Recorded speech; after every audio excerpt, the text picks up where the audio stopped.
여러분 평안하십니까? 오늘도 말씀과 함께 주님의 은혜 가운데 거하시기 바랍니다. 오늘 말씀은 예레미야 46장입니다. 예레미야 46장부터 51장까지는 여러 나라들에 대한 심판의 메시지입니다. 9개의 나라들에 대한 심판 선언이 기록되어 있는데요. 이 중에서 8나라는 바벨론에 의해 망하는 나라들이고 마지막 나라인 9번째 나라는 바로 바벨론입니다. 바벨론에 대한 심판 선언이 50장과 51장에 기록되어 있는데요. 9개의 나라들 가운데 가장 많은 분량입니다. 가장 먼저 애굽에 대한 심판 선언이 나옵니다.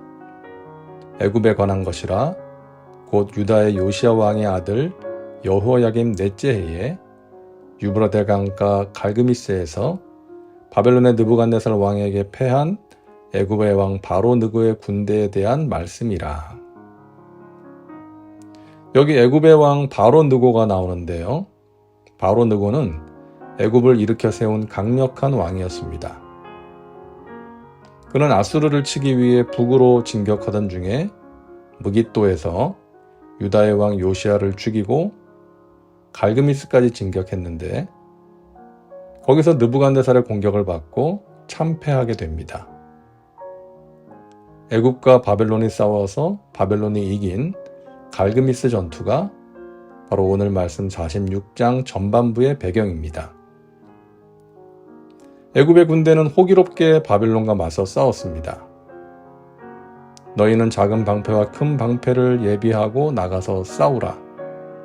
너희 기병이여 말의 안장을 지워 타며 투구를 쓰고 나서며 창을 갈며 갑옷을 입으라. 이 말씀은 애굽의 군대가 처음에 바벨론의 군대와 맞서 싸울 때 기세등등했다는 것을 알 수 있는 구절입니다. 애굽의 지휘관이 군사들에게 명령하는 것이죠. 너희는 방패를 들고 나가 싸우라. 기병들은 말의 안장을 지우고 투구를 쓰고 창을 갈고 갑옷을 입으라. 그렇게 호기롭게 바벨론의 군대와 싸우러 나갔지만 결국 대패를 당하고 맙니다. 야훼의 말씀이니라. 내가 본즉 그들이 놀라 물러가며 그들의 용사는 패하여 황급히 도망하며 뒤를 돌아보지 아니함은 어찌미냐. 두려움이 그들의 사방에 있음이로다. 발이 빠른 자도 도망하지 못하며 용사도 피하지 못하고 그들이 다 북쪽에서 유브라데 강가에 넘어지며 엎드러지는도다. 애굽의 군대가 사기 충천해서 많은 수의 군사와 무기를 동원하여 나섰지만 바벨론의 군대를 이길 수 없었습니다. 그들은 두려움에 사로잡혀 도망하지만 피하지 못하고 넘어지고 엎드러집니다. 그날은 주 만군의 야훼께서 그의 대적에게 원수 갚는 보복일이라. 칼이 배부르게 삼키며 그들의 피를 넘치도록 마시리니 주 만군의 야훼께서 북쪽 유브라데 강가에서 희생 제물을 받으실 것이미로다.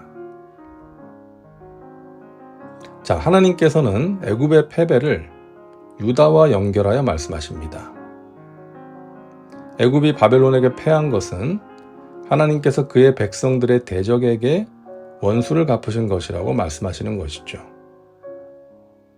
유다의 요시야 왕을 죽인 것을 포함해서 그동안 애굽이 유다에게 행했던 악행에 대한 심판이라는 것입니다. 처녀딸 애굽이여 길르앗으로 올라가서 유향을 취하라. 내가 치료를 많이 받아도 효력이 없어 낫지 못하리라. 대패한 애굽의 상처가 얼마나 깊은지 당시 상처에 바르는 치료약으로 유명했던 길르앗의 유향을 발라도 소용이 없을 것이라고 말씀하십니다.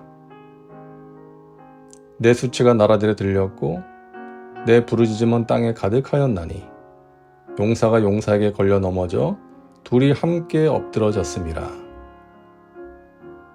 얼마나 많은 애굽의 군인들이 죽었는지 시체가 땅을 메우고 후퇴하는 사람들이 그 시체에 걸려 넘어집니다.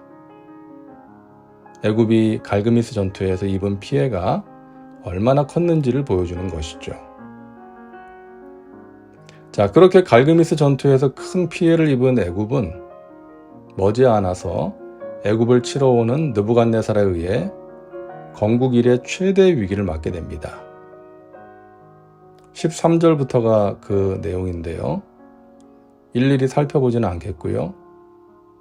몰려오는 바벨론의 군대를 보면서 탄식과 두려움에 휩싸인 애굽 사람들의 모습을 묘사하고 있습니다. 이 모든 일은 바벨론을 사용해서 애굽을 치신 하나님의 심판이었던 것입니다. 애굽이 바벨론에게 무너지는 것을 본 유다 백성들은 과연 이 세상에서 안전하게 살아남을 수 있는 사람이 누구인가?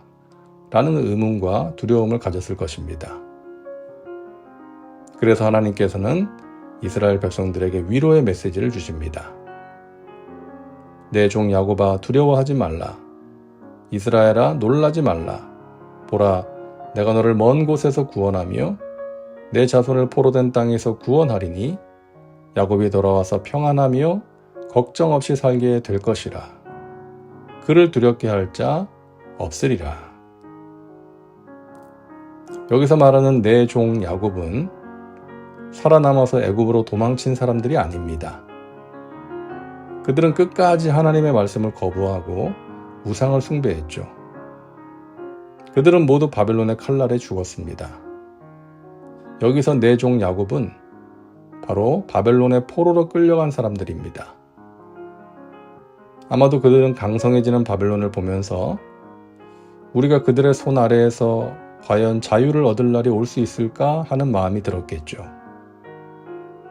그런 그들에게 주시는 회복의 약속입니다. 오늘날 우리에게도 주시는 약속인 줄 믿습니다. 소망이 없어 보이는 상황 속에 있는 우리에게, 답답한 현실 가운데 탄식하고 있는 믿음의 백성들에게 주시는 위로의 메시지인 것입니다. 두려워하지 말라, 놀라지 말라. 너를 두렵게 할 자 없으리라. 너가 평안 가운데 살게 될 것이라. 하나님이 주시는 말씀으로 힘과 위로를 얻으시기를 주님의 이름으로 축원합니다. 기도합니다. 사랑과 은혜가 풍성하신 하나님, 오늘도 말씀과 함께 살게 하시니 감사합니다. 답답하고 두렵고 암울한 상황 속에 있는 백성들을 기억하시고 위로하시는 하나님을 찬양합니다. 악인을 언제까지나 두고 보지 않으시고 때가 되면 심판하시는 하나님, 늘 겸손과 하나님을 경외하는 마음으로 살게 하옵소서. 예수님의 이름으로 기도하옵나이다. 아멘. 오늘도 말씀과 함께 은혜 가운데 거하시기 바랍니다. 여러분 사랑하고 축복합니다.